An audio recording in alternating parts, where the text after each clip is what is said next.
Perkenalkan, nama saya Nuraji Jalongso. Saya mahasiswi Ristikip Muhammadiyah Kalabahi, Prodi Pendidikan Pancasila dan Kewarganegaraan semester 1. Pada kesempatan ini, saya akan membahas tentang yang pertama, apa itu ilmu. Ilmu adalah kumpulan pengetahuan yang tersusun secara sistematis melalui metode tertentu, observasi, penelitian, analisis, dan pembuktian untuk memahami, menjelaskan, dan memprediksi suatu fenomena. Yang kedua, mengapa pendidikan sebagai ilmu?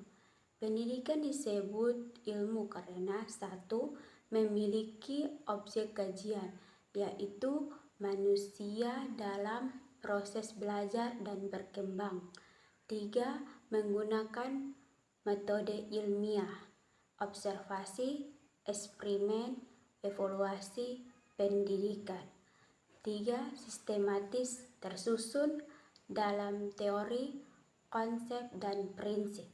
4. Bersifat empiris, berdasarkan pengalaman nyata dan penelitian. 5. Dapat diuji. Teori pendidikan dapat diteliti dan dikembangkan. Yang ketiga, macam-macam ilmu pendidikan. Ilmu pendidikan terbagi dalam beberapa cabang atau jenis, di antaranya 1. Ilmu pendidikan teoritis umum, menyusun prinsip, teori, dan konsep dasar pendidikan. Misalnya, filsafat pendidikan, psikologi pendidikan, sosiologi pendidikan. 2. Ilmu pendidikan praktis terapan, menerapkan teori dalam praktik nyata, misalnya didaktik metodik. Teknologi pendidikan, manajemen pendidikan. 3. Ilmu pendidikan khusus bidang tertentu, pendidikan anak usia dini, PAUD, pendidikan dasar, pendidikan menengah, pendidikan tinggi, pendidikan luar sekolah, pendidikan khusus anak berkebutuhan khusus, dan pendidikan kejuruan vokasional. Yang keempat, hubungan antara ilmu pendidikan teoritis dan praktis.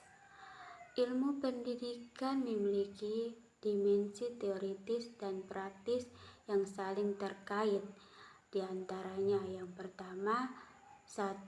Aspek teoritis meliputi konsep, teori, model, dan prinsip pendidikan.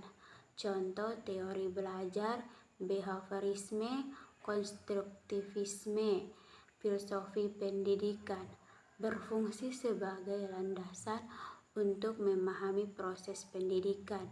2. Aspek praktis, implementasi teori dalam konteks nyata, kelas, sekolah, masyarakat.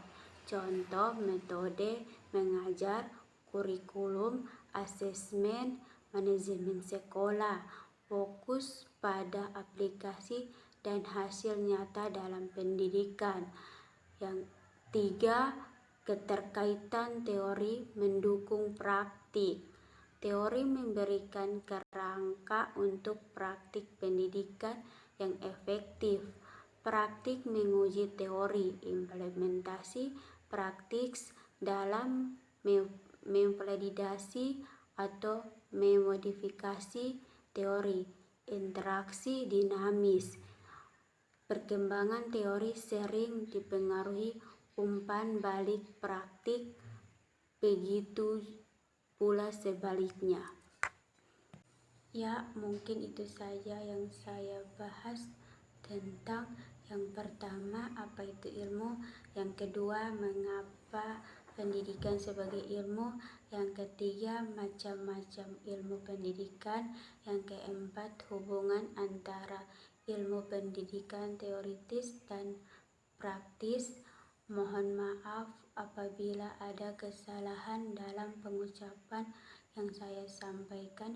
Kurang dan lebihnya, wassalamualaikum warahmatullahi wabarakatuh.